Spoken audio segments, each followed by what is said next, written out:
Hola, buenas tardes. De nuevo, tras el aplauso merecido de cada día a los héroes que nos están protegiendo, cuidando y amparando durante todo este mes de confinamiento, o más el mes largo, procedemos ya a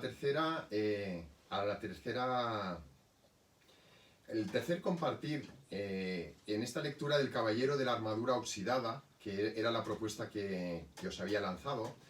Lo primero que os quiero decir es que esta es una novela, es una fábula que verdaderamente creo que todo el mundo la debería de poder leer, y además es un tipo de lectura que puede ayudar a tanto jóvenes como adultos a alcanzar un grado de comprensión sobre lo que es el ego, sobre lo que supone el liberarse del ego. La propuesta que yo hacía hoy era precisamente eso. Uno, cómo reconocer el ego. Dos, cómo aprender a salir de él, identificarlo y a salir de él. Y tercero, cómo lidiar con los miedos en la gestión de la incertidumbre, que además hoy por hoy nos atenaza y nos amenaza de una forma muy concreta y particular. Finalmente, cómo habilitar un camino de confianza. Bueno, como os podéis imaginar, estos son 15 minutos más o menos que va a ser este compartir con vosotros, y lo que trataré simplemente es de abordar ideas matrices que nos puedan invitar a esa reflexión, a ese camino de interiorización, al cual todos estamos llamados, y ese es el fundamental propósito de esta propuesta que iniciamos en colaboración con Colegio El Valle, ¿no? O sea, la idea fundamental, ¿cuál es? La idea es que podamos acceder a un ratito en nuestras vidas de parar la inercia, de lograr que el ruido no nos invada, y colocar la lectura en un lugar estratégico en nuestras vidas que nos permita tener un hábito saludable para romper esa inercia. Es decir, que además tiene como metodología el pretender un hábito, es decir, el que consigáis a través del gusto por este tipo de lecturas y otras muchas, el que lo coloquéis, porque yo participo de la convicción, después de muchísimos años de acompañamiento que hago a nivel personal, que la lectura es un gran aliado para identificar, por un lado, como termómetro, el nivel que podamos tener de estrés, de ansiedad, de tensión, porque una persona no puede leer y a la vez tener tensión y estar estresado. ¿Por qué? Porque la cabeza se te va o hacia lo que hacía antes o hacia lo que tengo que hacer luego o más tarde. Y eso impide que tú tengas una concentración o la atención debida para poder leer. Y eso es el primer termómetro que a ti te sirve para identificar que has de salir de esa situación, has de salir de esa inercia, que muchas veces, si no tenemos un método para identificarlo, es casi imposible saberlo, ¿no? Sin embargo, de esta manera tú te coges el libro y dices, jo, me cuesta concentrarme, la cabeza se me va, no está en el presente, se me va hacia lo que tengo que hacer luego, hacia lo que he hecho antes. Tengo la seguridad y tengo la garantía de que en ese momento yo estoy teniendo pues los efectos del estrés, y me sirve para evaluar mi situación actual. Eso es lo primero. Y después, sabiendo que coloco eso como hábito en mi vida, me permite lanzarme un mensaje. Pues ese momento es para mí, yo importo, no hago del mundo el centro de operaciones y el centro de gravedad desde donde yo tengo que estar constantemente abocando mis pensamientos, y trato de hacer ese silencio al que constantemente he ido refiriendo en los dos libros que hemos mencionado con anterioridad, y ese silencio que me permite verdaderamente iniciar lo que es esta última propuesta del Caballero de la Armadura Oxidada, que es un camino ya de interioridad, un camino de búsqueda interior, un camino de búsqueda de esa verdad que siempre menciono que es trascendente, no solo inmanente, sino también trascendente, y que solamente lo podemos comenzar si tenemos un mínimo de paz y serenidad interior. Es decir, no es posible conocerse a sí mismo si en nuestro interior estamos constantemente llenos de ruido. Es decir, eso no es posible. Es como un mar que está agitado, o un lago agitado que hace que ese reflejo del sol esté distorsionado por ese oleaje. Pues eso es lo que pasaría si queremos identificar ese sol interior, esa luz interior, esa verdad interior, si queremos buscarla, que si estamos agitados, lo que veríamos simplemente es un efecto de oleaje refractario de luces y sombras que no nos permitirían identificar bien esa verdad a la cual estamos apuntando. Que eso es un poco el objetivo del Caballero de la Armadura Oxidada. El libro, como os he dicho, de Robert Fisher, creo que lo he dicho, si no lo digo ahora, escrito en el 1989, un gran guionista, y que, bueno, ha sido un superventas desde entonces porque ha logrado, primeramente, como os he comentado, llegar a todos los públicos y después, de forma sencilla, hablar de verdades, ¿no? Hablar de principios que están gravitando en nuestras vidas en el día a día, y es un camino, es una propuesta también, un camino de liberación, de búsqueda interior para alcanzar ese reconocimiento de sí. Entonces él parte de un presupuesto muy interesante, y es que el caballero es, este es el libro, ¿vale? Ya está muy usado, muy utilizado, muy leído, muy reflexionado. Parte de la propuesta de un caballero que es el personaje principal, que tiene una armadura de la cual no se puede liberar porque ha hecho de sus propias batallas, de su propio ideal caballeresco, el motivo de su vida, de tal manera que pierde el contacto esencial con las personas que tiene al lado, que son Julieta, creo que se llama, y Cristóbal, la madre y el hijo, y le van advirtiendo de que está perdiendo el contacto con ellos, y él se va reforzando en esa autoconvicción de que está haciendo lo correcto, salvo en un momento que ya le amenazan de irse de su lado, y entonces es cuando quiere sacarse verdaderamente esa armadura, pero entonces ya no puede, ya se ha quedado tan reafirmado en su zona de confort, en su propia convicción de haber comprado ese ideal desde el cual ha configurado su propia identidad, que le resulta imposible sacárselo. Y entonces ya empieza todo un camino de reconocimiento a través del bufón que le de la corte del rey, que le apunta a descubrir al mago Merlín en un bosque, y a través de ese mago Merlín pues irá recorriendo un camino de iniciación, como puede ser cualquier otro, pero es un camino muy bien, yo creo que organizado, de 3 castillos, donde el primero es el del silencio, el segundo es el del conocimiento, y el tercero es el de la voluntad y de la osadía. ¿Para qué? Para alcanzar finalmente la cima de la verdad. Entonces tiene que ir cruzando cada uno de esos castillos para lograr vencer algo que le permita liberarse de esa armadura oxidada que le estaba ya impidiendo que reconocieran su propia identidad.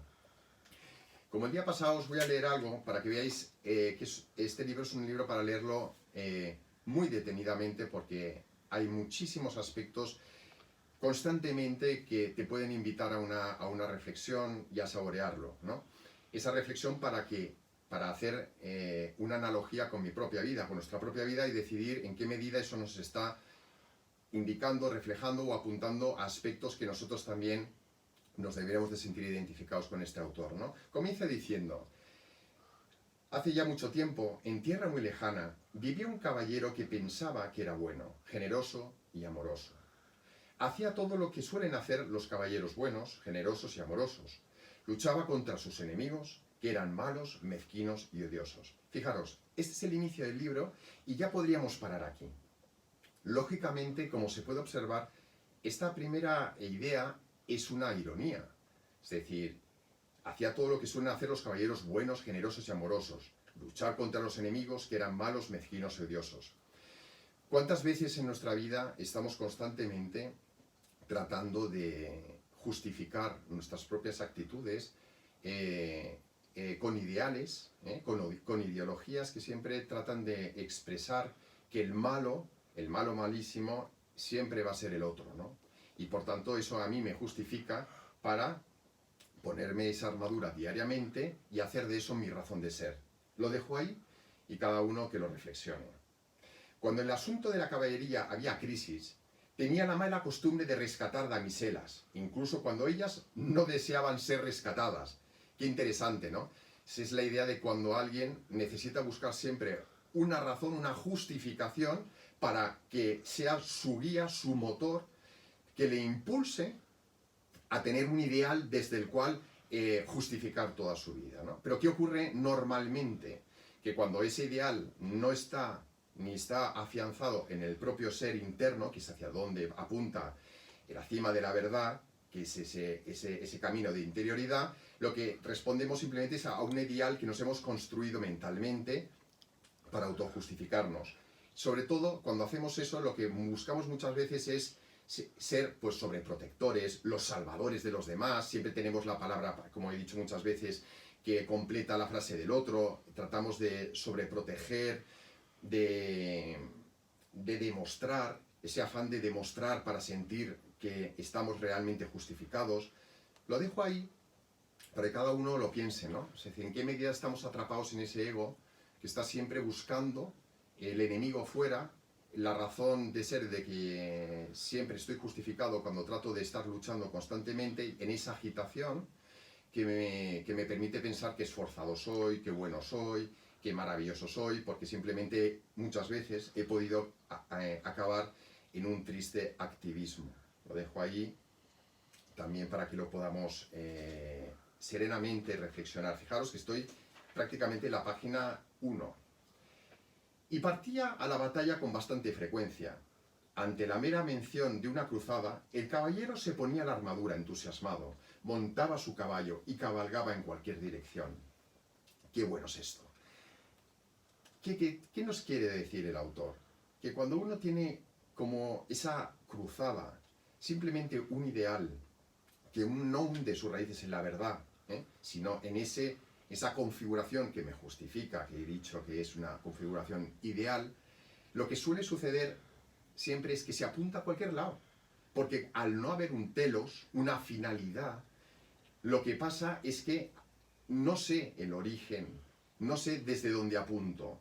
Y como no sé desde dónde apunto, no tengo verdaderamente un foco real desde el cual orientar y apuntar mis actos, sino simplemente me quedo justificado con cualquier acción. Eso he dicho antes que puede ser un perfecto activismo, ¿no? Pues yo me justifico porque hago muchas cosas por los demás, o incluso por mí mismo, por mi familia, por mis amigos, por todos los demás. La pregunta es, ¿en qué medida eso que haces, como pasa también en el libro, lo estás haciendo verdaderamente por el otro o porque todavía te estás buscando a ti mismo? O como dice el libro, ¿lo haces por necesidad o lo haces por amor? Esta dicotomía es fundamental en el libro. Dice en el libro, ¿has confundido la necesidad con el amor? Me detengo simplemente en esta idea también porque es muy importante entender que la necesidad y el amor no es una dicotomía, digamos, que deba de estar separada, para nada. Es decir, de hecho, no puede haber un amor que no hunda sus raíces en una necesidad, ¿vale? Lo que también es cierto, y más cierto, es que muchas veces la necesidad no se trasciende al amor. Entonces sí que hay un problema. Porque yo lo que hago es estar constantemente justificándome porque me estoy acercando a los demás para buscarme a mí mismo, no porque verdaderamente quiera conocerlos, quiera entregarme de verdad, quiera donarme, ¿no? Quiera servir, quiera desgastar mi vida. Lo que quiero hacer simplemente es reforzar mi ego. Qué bueno soy, cada vez me conozco más y lo que estoy haciendo es utilizar e instrumentalizar a los demás para servirme de ellos en esa justificación de mí mismo. Como podéis entender, todo esto tiene un gran trasfondo, que deberíamos de ir pensando, ¿no? En qué medida me mueve simplemente la necesidad, o mi necesidad está trascendida, ¿no? Es una necesidad, pero en el fondo lo que busco es el amor. Y el amor, la diferencia que habría entre la estricta o pura necesidad es el bien que está en juego. Si verdaderamente estoy buscando el bien del otro. Pero claro, para saber con claridad y tener claro que yo estoy buscando el bien del otro, lo que tengo que primero tener es orden y claridad en mi interior.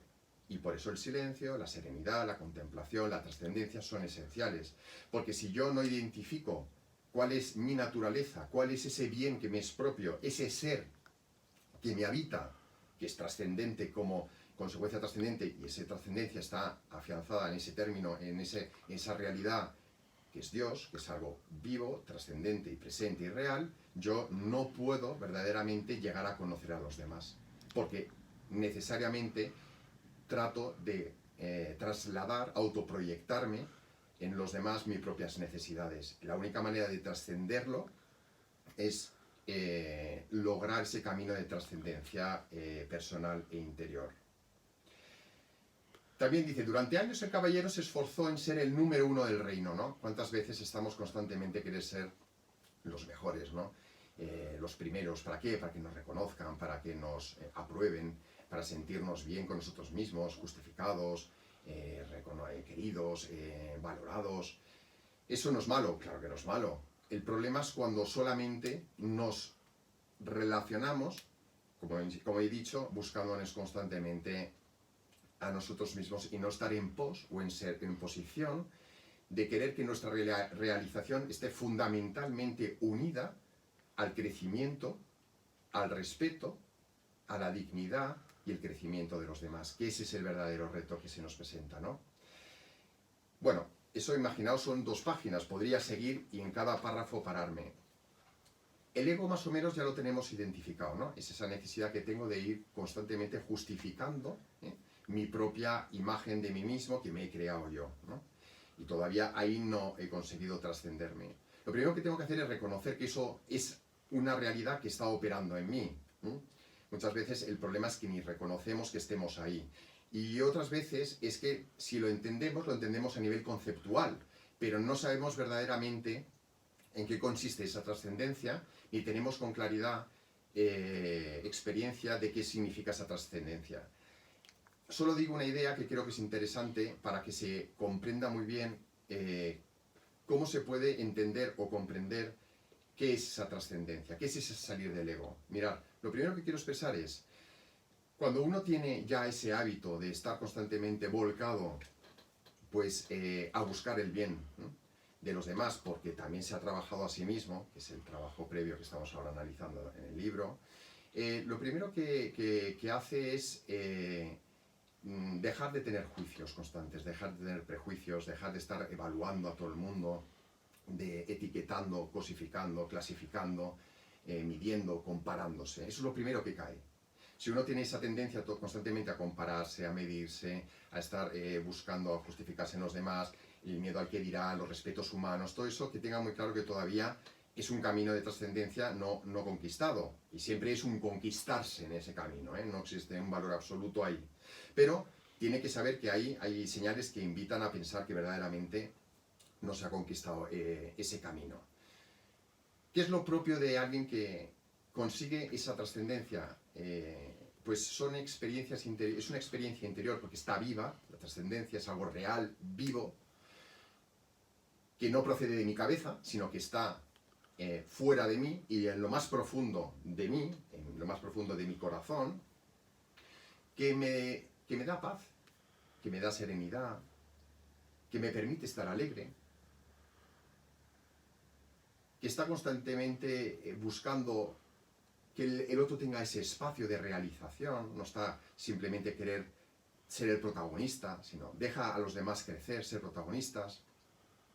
Y eso puede estar conviviendo perfectamente con una situación de crisis, una situación de dificultad y una situación de supervivencia. Y ahí es donde está la clave. Es decir, si pensáramos que sobrevivir impide vivir, tendríamos un problema muy grande, porque las cosas vienen como vienen y ahora nos van a venir como nos van a venir, y entonces no tendríamos esperanza en ningún lugar.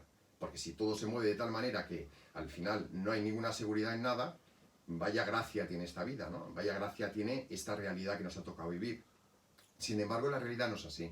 La realidad es que cuando tú haces ese camino de trascender el ego y de encontrarte y participar en el ser desde lo real, lo que sucede es que te invade una experiencia de paz, de serenidad, de alegría interior, que convive a la par con esa experiencia también de agitación, de ansiedad, pero la diferencia es que tú la gobiernas, tú eres el que la educas, el que tienes la capacidad de que no te gobierne, que no te sobrelleve, sino que tú eres el protagonista, el promotor de tu propia vida, no las circunstancias que te llevan hacia un sitio u otro o los problemas los que te van indicando en ese apagar fuegos quién eres tú. Tú no eres ningún apagafuegos, no eres ningún bombero en esta metáfora.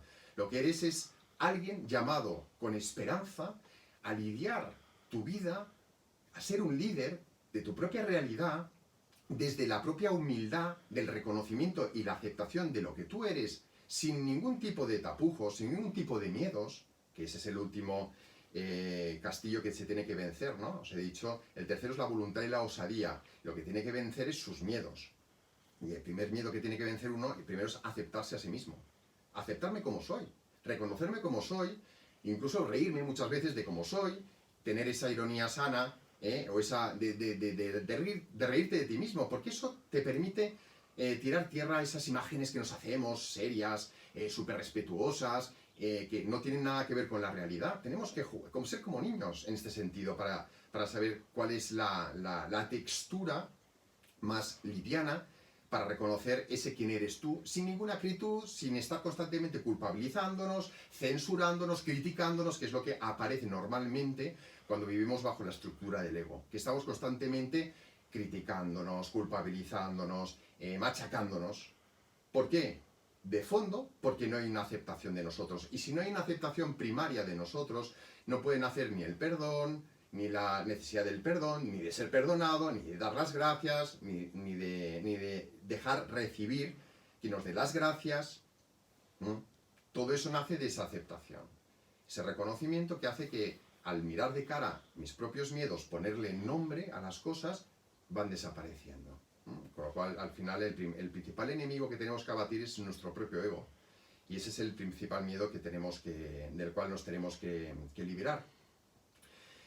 Finalmente, claro, cuando ya he logrado vivir o participar de esa medida en lo trascendente, que para ello ya os he hablado constantemente hasta ahora, es contemplar en silencio, buscar esos ratos de oración, de meditación, para estar en conexión con el silencio, con lo trascendente, con lo real. Es reconocer esa voz que es muy diferente a la voz de juicio que está constantemente operando en nuestra cabeza, que muchas veces no la distinguimos. ¿Cómo sé si estoy hablándome a mí mismo o estoy hablando con algo que está más allá de mí? Solo lo podrás saber tú cuando descubras cómo lograr ese silencio que te está necesariamente pidiendo espacio en tu interior, ¿vale? Después, leer, como os he dicho, ayuda mucho a la abstracción, a autodistanciarse, porque aquí el mecanismo son dos: autodistanciarse y autotrascenderse. Esas dos máximas, que además Víctor Frank las menciona en su propia logoterapia, ¿no? Son esenciales. Primero, coger distancia y después autotrascenderme, elevarme. Ese doble movimiento es el movimiento que vertebra necesariamente un camino de trascendencia. Con todo ese camino, si además nos afianzamos en el día a día, impidiendo que esa inercia nos esté golpeando y nos esté constantemente invadiendo, lo que lograremos es un cortafuegos. ¿Para qué? Para que la inercia no esté constantemente invitándonos a pensar de cualquier manera, o como el caballero, buscar cualquier objetivo para apuntar de cualquier forma a cualquier cosa, ¿no? Lo cual lo que haría es que simplemente voy a lo urgente y lo importante lo dejo de lado, que es lo que suele pasar generalmente. La idea final, ¿cuál es? El camino de la confianza y el camino de la esperanza. Naturalmente, cuando alguien ya logra ese camino, conquistar esa conquista interior de sí, lo que sucede es que experimenta lo que es vivir integrado, no vivir parcelado, que es lo que sucede hoy por hoy a mucha gente que se piensa que por tener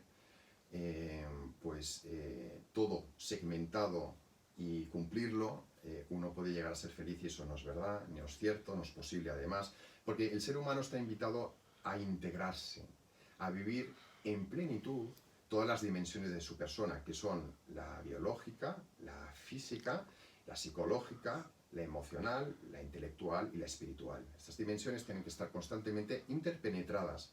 Lo que pasa es que muchas veces intentamos hacerlo desde el ego, que es la estructura del pensamiento, las emociones y la voluntad. Entonces, o se cae en el intelectualismo o se cae en el emotivismo o en el voluntarismo, y siempre vamos dando vueltas sobre el mismo círculo. Lo que hay que hacer es al revés. Primero, trascenderse, autodistanciarse, trascenderse, para desde ese reconocimiento de sí, del que he hablado ya mucho, lograr integrar las diferentes facetas de la vida de uno. Bueno, esto es un poco la idea que yo os quiero trasladar para no extenderme mucho más, y simplemente os voy a leer lo que al final, no es al final del todo, porque yo quiero que lo leáis este libro sin falta ya, pero os quiero leer algo que simplemente ilustrará esa conquista, ¿no?, en la cima de la verdad. Dice: el caballero no parecía tener alternativa, perdía fuerza en cada segundo que pasaba, y la sangre brotaba de sus dedos allí donde se aferraba la roca, pensando que moriría. Se dejó ir, se dejó ir. ¿Cuántas veces ya no podemos más y aprendemos lo que es el abandono positivo? Y se precipitó al abismo, a la profundidad infinita de sus recuerdos. Recordó todas las cosas de su vida de las que había culpado a su madre, a su padre y a sus profesores, a su mujer, a su hijo, a sus amigos y a todos los demás. A medida que caía en el vacío, fue desprendiéndose de los juicios que había hecho contra ellos. Fue cayendo cada vez más rápidamente, vertiginosamente, mientras su mente descendía hasta su corazón. ¡Qué importante! ¡Qué importante! Trascenderse significa también lograr vincular y conectar la mente con el corazón. Luego, por primera vez en su vida, contempló su vida con claridad, sin juzgar y sin excusarse. En ese instante que aceptó toda la responsabilidad por su vida, por la influencia que la gente tenía sobre ella y por los acontecimientos que le habían dado forma. A partir de ese momento, fuera de sí mismo, nunca más culpabilizaría a nada ni a nadie de todos los errores y desgracias. El reconocimiento de que él era la causa, no el efecto, le dio una nueva sensación de poder. Ya no tenía miedo. Qué maravilloso, ¿eh? La verdad es que es una obra maestra, yo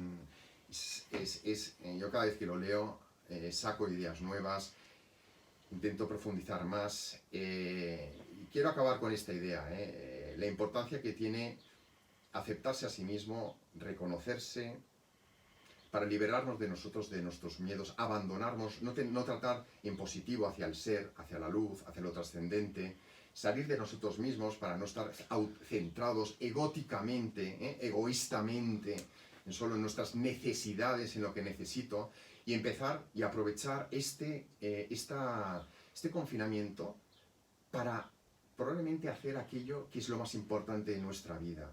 Aparte de comer, lo más importante es trascendernos, es lograr conectar con la fuente de la vida, con algo que nos dé una permanencia en el ser, que nos invite a vivir constantemente en esperanza, con ilusión y motivación, con independencia de todas las circunstancias que nos toque vivir. Sin más, voy a intentar leer las preguntas que me vais haciendo y contestar a lo que queráis. Si queréis comentar algo, pues aquí estoy. Vamos a ver. Comenta alguien: ¿cuál dirías que es el abandono negativo? Sí, el abandono negativo es precisamente aquel de la desesperanza. Es cuando digo, yo ya no puedo más, y digo, no puedo más. Yo cuando me comentan generalmente esa idea de que no puedo, yo lo primero que pregunto a la persona es, lo primero que te tienes que preguntar es, ¿no puedes o no quieres?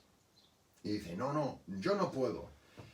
Y digo, pues mira, si lo pensaras bien y lo reflexionaras bien, te darías cuenta que en muchas ocasiones ese no puedo generalmente es no quiero.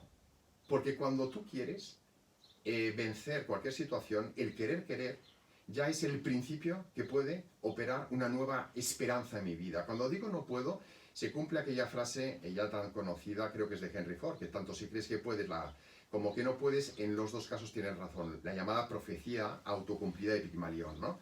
Si yo digo que no puedo, pues claro que no vas a poder, porque tú lo has decidido y yo no puedo inferir sobre esa esfera de tu decisión. Tú has decidido meterte dentro de la caja y yo no puedo ver lo que hay fuera. Y me dices desde dentro, yo no puedo. Digo, claro, es que no puedes porque tú lo has decidido. Pero yo quiero. Entonces si lo quieres, me querrás seguir escuchando a mí y a lo mejor abrirás la tapa para ver qué hay fuera. Con lo cual, es verdad que querer es poder. Es decir, si tú quieres, y querer, el deseo de querer, el deseo de trascender, si ya es suficiente, es posible iniciar un camino literalmente de superación constante y de esperanza. La desesperanza nace en el no puedo, eso tenerlo muy claro. Cuando uno se dice no puedo, la desesperanza ya empieza a invadir el camino de cada uno, ¿vale? Con lo cual, el abandono negativo es la desesperanza con lo que ello conlleva. No sé si tenéis alguna pregunta más.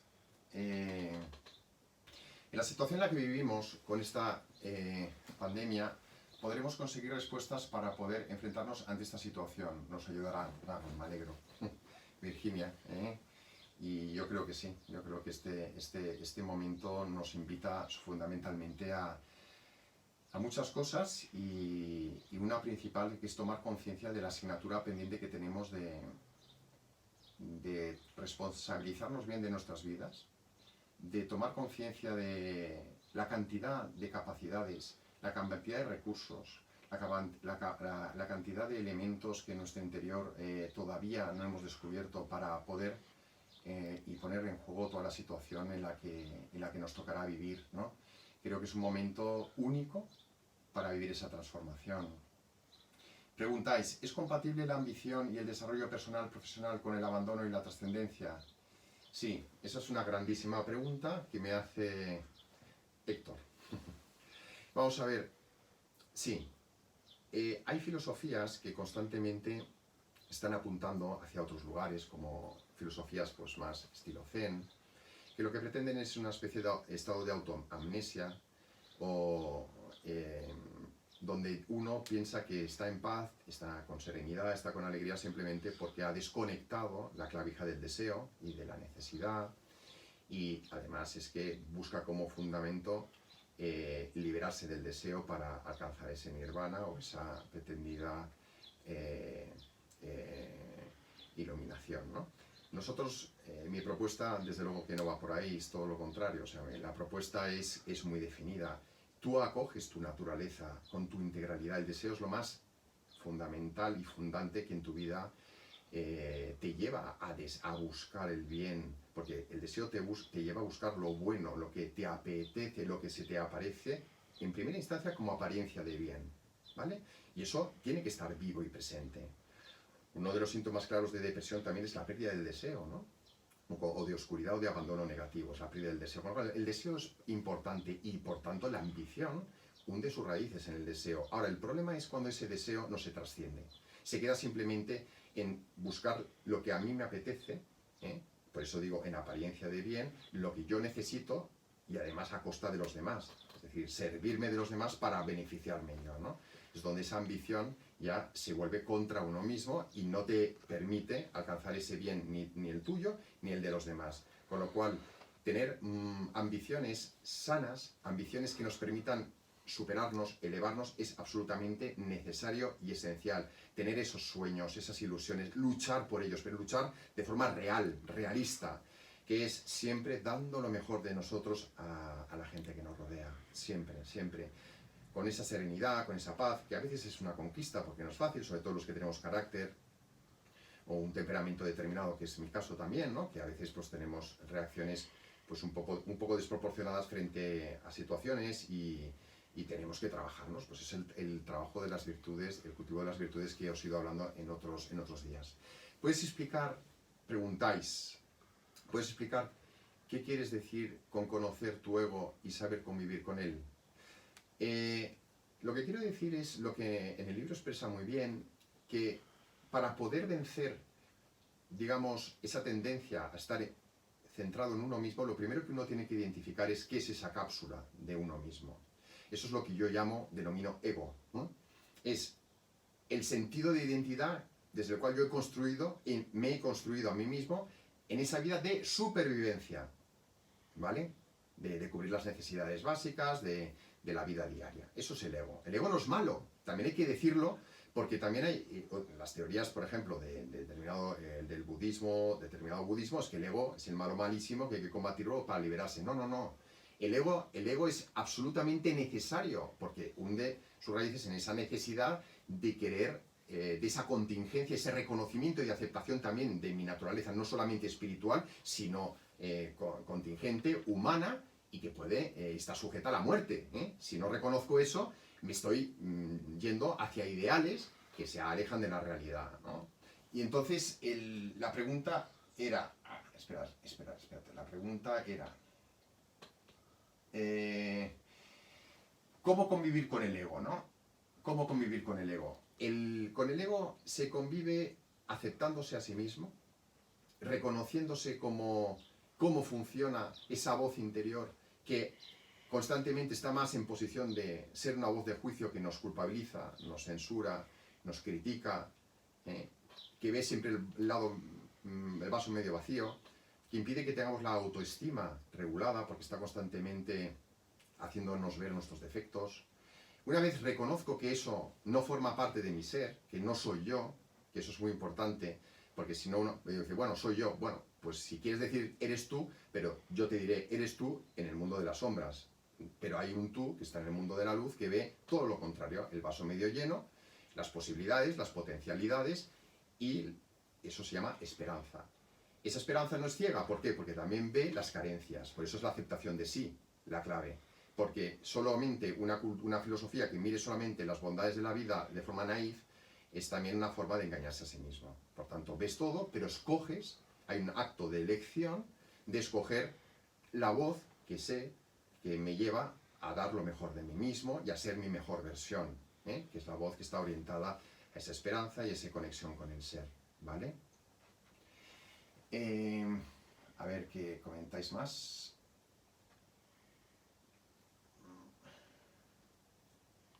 Yo no sé si queréis comentar algo más, porque, perdonad, porque si me vais haciendo preguntas, pero como van bajando, yo ya me pierdo y no sé si hay alguna que está colgada. Si no, bueno, pues si no me preguntáis nada más, yo encantado de haber estado con vosotros estos minutos, este tiempo, feliz. No lo olvidéis, leer todo lo que podáis durante este confinamiento, iniciar cuanto antes este camino de reconocimiento de sí, de trascendencia, de liberación, para encontrar cuanto antes esa roca, para fundamentar con esperanza toda nuestra vida presente y futura y lograr de esta manera ser lo mejor para los demás. Con todo esto, nada, un abrazo enorme, gracias por estar ahí y hasta la próxima entrega, que va a ser un libro que no tiene desperdicio, que será Los 7 hábitos de la gente altamente efectiva de Stephen Covey. Uno más práctico. Un abrazo enorme. Hasta luego.